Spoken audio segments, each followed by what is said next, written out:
Video opens with a shot of a bustling modern city, then quickly cuts to ancient Egyptian hieroglyphs depicting farming and scribes. Have you ever looked at your paycheck and wondered where that chunk of money labeled taxes actually goes? Or, more importantly, where did this whole idea even come from?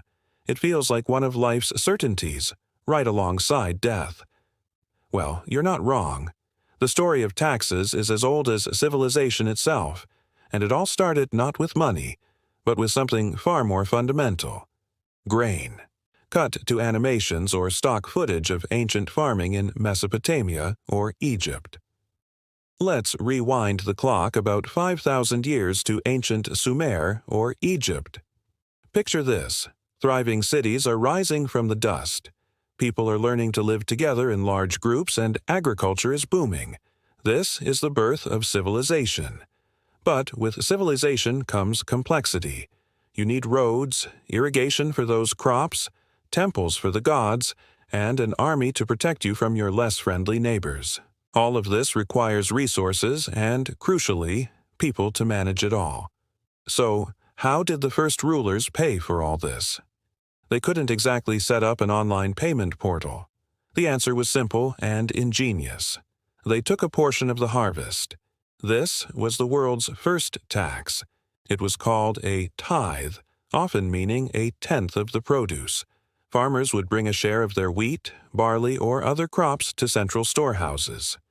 Show animation of scribes meticulously recording grain collections on clay tablets or papyrus.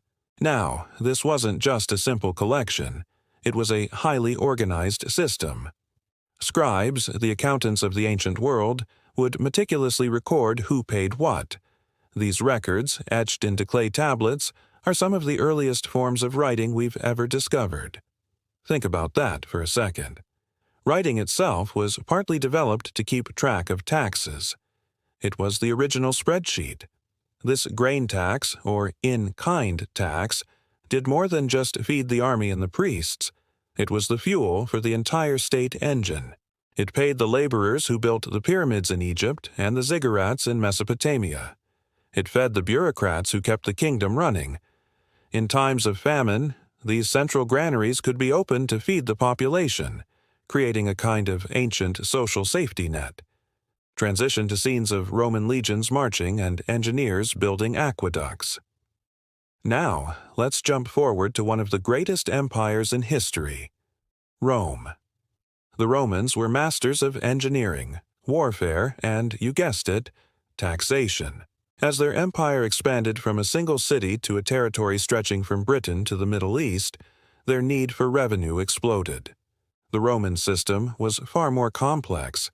They had land taxes, sales taxes, and even inheritance taxes. One of the most significant Roman innovations was the census. Every few years, officials would travel throughout the empire, counting people and valuing their property. This allowed them to calculate how much tax each province and individual owed. It was a monumental task of data collection, all in the service of funding the legendary Roman legions, the vast network of roads, and magnificent public buildings. But Roman taxation also had a darker side. Tax collection was often outsourced to private companies called publicani.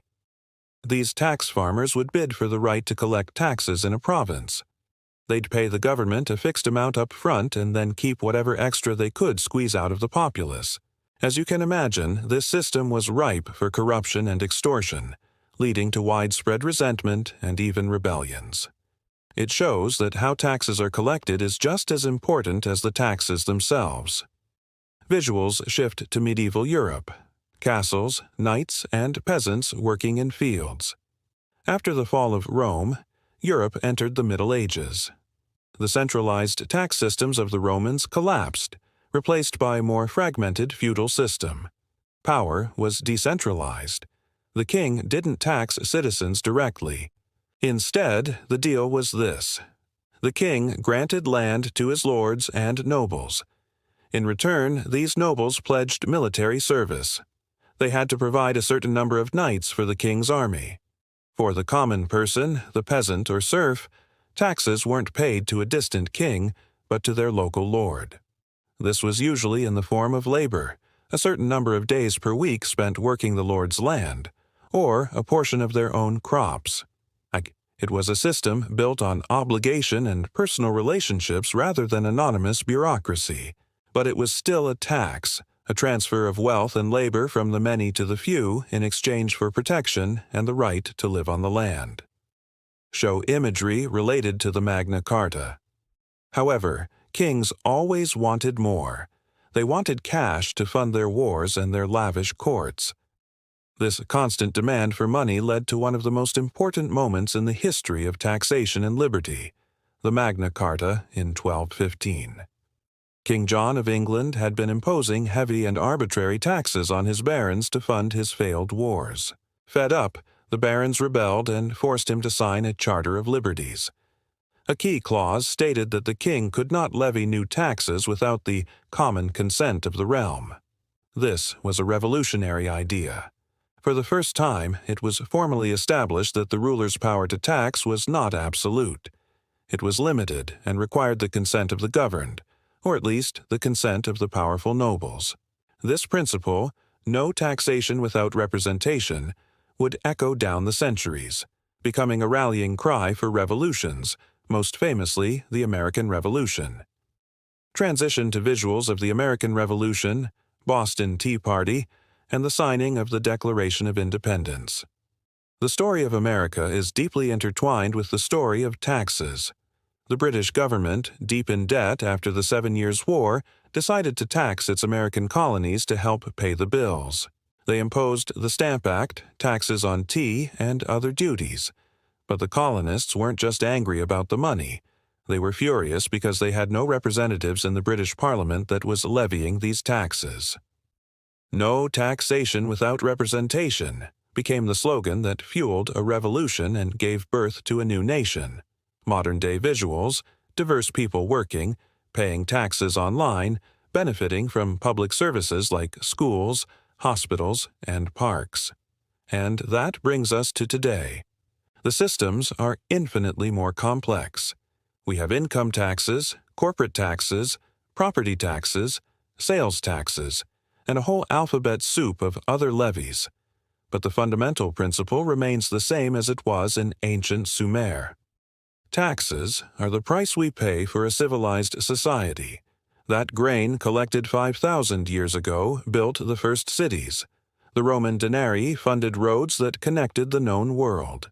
The medieval obligations maintained a fragile social order. And the taxes we pay today fund everything from space exploration and medical research to our local schools, police, and firefighters.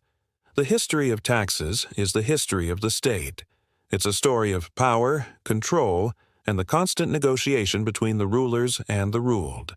It's about what we owe to each other and what we decide to build together as a society.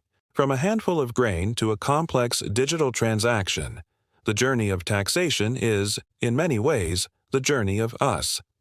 So, the next time you see that deduction on your payslip, remember its long and storied history. You're participating in a tradition that's thousands of years old, one that built empires, sparked revolutions, and continues to shape the world we live in every single day. Thanks so much for watching. If you found this journey through history interesting, please hit that like button. And subscribe to the channel for more deep dives into the stories that shaped our world. Let me know in the comments what piece of tax history you found most surprising. See you in the next video.